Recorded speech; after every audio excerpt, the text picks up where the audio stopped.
wabarakatuh. Berdirinya kami di sini ingin mempresentasikan hasil diskusi kelompok kita yang menjelaskan tentang aplikasi software yang digunakan untuk mendesain di bidang perkantoran. Perkenalkan, nama saya Sevina Eksa Fernanda dengan NIM 24210054. Perkenalkan, nama saya Fernanda Ismail dengan NIM 24210258. Perkenalkan, nama saya Fadila Ismail dengan NIM 24210253. Perkenalkan, nama saya Fitri Stefani dengan NIM 24210285. Perkenalkan, nama saya Nakita Safar Darmawan dengan NIM 24210155. Berikut presentasi dari kami. Pengertian software design. Software design adalah program komputer yang digunakan untuk membuat dan memanipulasi gambar digital. Dengan software ini, kamu bisa menciptakan berbagai macam desain mulai dari logo, ilustrasi, poster, hingga layout untuk website atau aplikasi. Secara sederhana, software design adalah alat yang mengubah ide visual menjadi kenyataan di layar komputer. Saya akan menjelaskan tentang sejarah singkat mengenai software. Software atau perangkat lunak adalah bagian tak terpisahkan dari perangkat elektronik seperti komputer dan smartphone. Asal-usul software dapat ditelusuri kembali di abad ke-19 dengan konsep mesin analitik yang dicetuskan oleh Charles Babbage. Namun, pengembangan software yang lebih modern dimulai dari abad ke-20. Seperti pionir. Pionir adalah Alan Turing dianggap sebagai bapak penemu software modern. Pada tahun 1935, ia merumuskan konsep komputer dengan berbagai program untuk membantu tugas manusia. Selanjutnya adalah generasi awal. Software generasi awal pertama ditulis langsung menggunakan kode biner dan digunakan untuk komputer mainframe.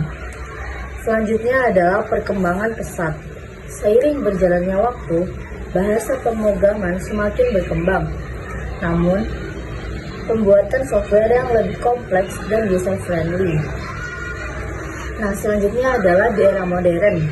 Saat ini, software telah menjadi bagian integral dari kehidupan kita, mulai dari aplikasi ponsel hingga sistem operasi yang kompleks.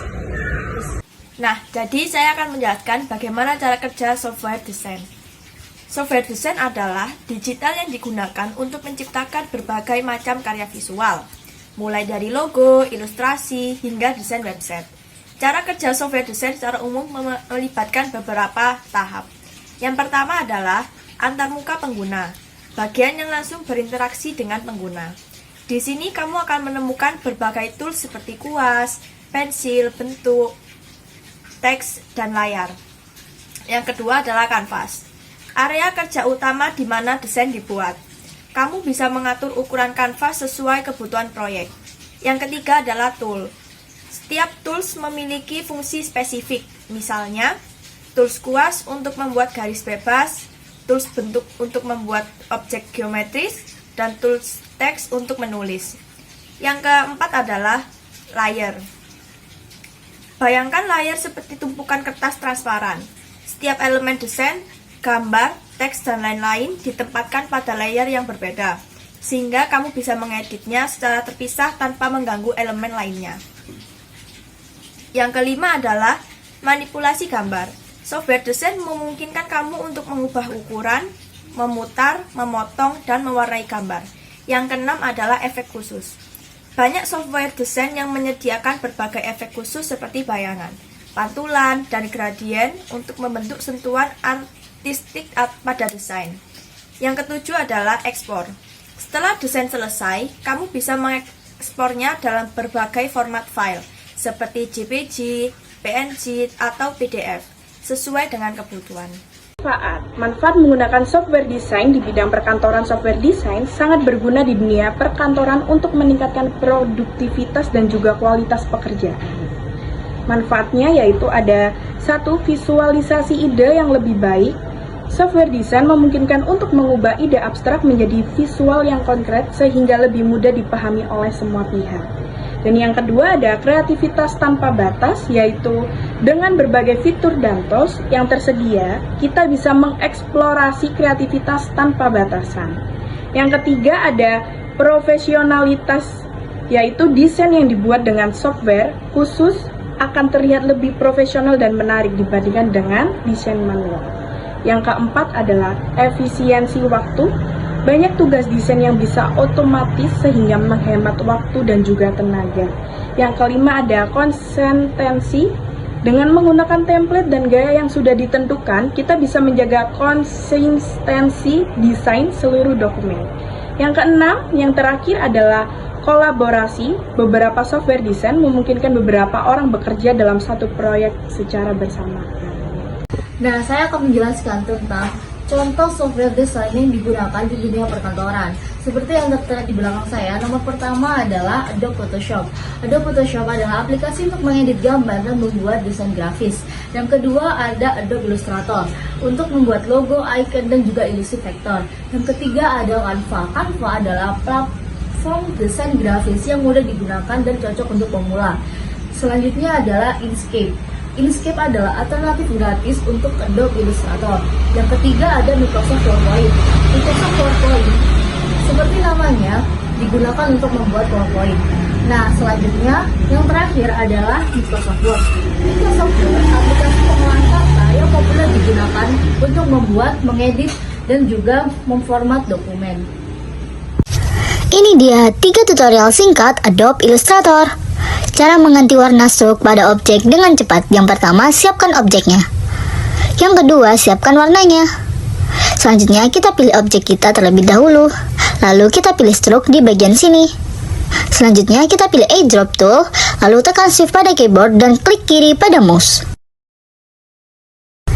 Cara cepat membuat garis zigzag dan bergelombang di Adobe Illustrator. Yang pertama, buat garis, selanjutnya masuk ke tab effect. Pilih distort dan transform.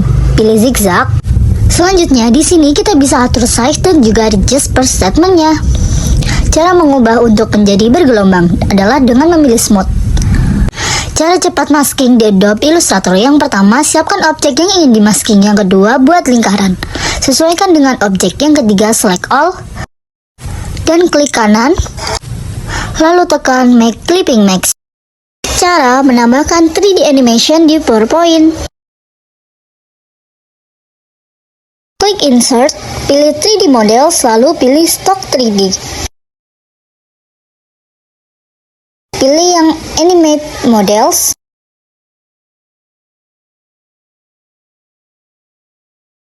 Lalu insert. Nah, kalian bisa klik play atau animation, lalu pilih scene yang kalian mau. Thank you for watching, semoga bermanfaat. Cara potong teks seperti ini. Pertama, buat dulu teksnya. Lalu kita ke path, pilih object to path. Nah, langkah kedua itu kita pilih break part. Masih di sini, kita ungroup. Oke, terakhir ini kita unit. Kita satukan lagi, oke. Nah, sekarang kita potong pakai persegi panjang seperti ini. Nah, sesuka hati aja ya gimana bentuknya. Nah, ini diseleksi, kemudian kita pilih different. Oke, udah jadi ya. Udah banget bukan? Baiklah, Assalamualaikum warahmatullahi wabarakatuh. Pada kali ini kami coba membuat tutorial yaitu bagaimana cara membuat cover makalah pada Microsoft Word. Nah, contohnya seperti ini ya. Kita membuat makalah tentang teorema Pythagoras ya. Kita buat judulnya dulu di atas. Nah, kita pilih home dulu, kita buat rata tengah. Misalnya angkanya kita buat sini 18 ya. Misalnya judulnya teorema Pythagoras. Pythagoras. Nah, itu judulnya ya. Pythagoras ya, teorema Pythagoras. Nah, terus kita enter. Baru kita masukkan misalnya logo sekolah atau logo tempat kuliah gitu ya. Ini contoh beberapa logo ini ya, logo MGMP. Nah, terus kita kecilkan sesuai dengan kebutuhan. Enter lagi, terus kita buat nama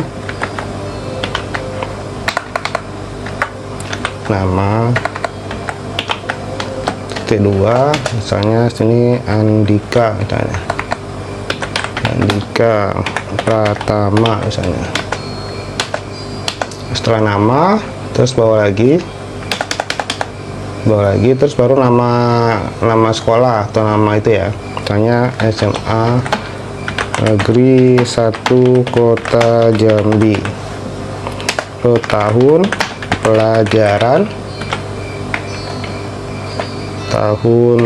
pelajaran 2023-2024 misalnya. Nah, kita kecilkan dulu. Nah, seperti ini ya. Kita sesuaikan ukurannya. Ini kita delete lagi. Nah, ini dia. Sudah seperti ini, baru kita buat ini ya. Nah, ini judulnya mungkin kita besarkan sedikit. Nah, itu dia. Jadi ini juga kita besarkan dikit ukurannya jadi 20. Nah, itu dia. Nah, setelah itu baru kita buat bingkai ya. Kita pilih layout, kita pilih desain. Terus kita pilih di sini back border, terus di sini kita pilih ini dulu ya, kita pilih ya bold dokumen tetap. Di sini artnya kita pilih ini ya, misalnya kita pilih kotak biasa. Mana nih? Nah, ini dia. Terus kita pilih OK. Nah, itu dia. Nah, maka jadi deh bingkainya dan covernya ya. Oke, gampang bukan? Saya akan mencoba. Assalamualaikum.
Jadi saya akan menjelaskan apa saja contoh penggunaan dalam perkantoran. Yang pertama adalah membuat laporan, menambahkan diagram, grafik, dan gambar untuk memperjelas data. Yang kedua, desain presentasi, membuat slide yang menarik dan informatif. Yang ketiga adalah membuat infografis, menyajikan informasi kompleks dengan cara yang sederhana dan menarik. Yang keempat, desain materi promosi, membuat flyer, brosur, ataupun poster. Oke, jadi kesimpulan software design adalah alat yang sangat berharga bagi para pekerja kantoran karena dengan memanfaatkannya, kamu bisa menghasilkan karya yang lebih berkualitas dan profesional. Sekian penjelasan dari kelompok kami. Mohon maaf jika ada salah kata dan kurangnya. Wassalamualaikum warahmatullahi wabarakatuh.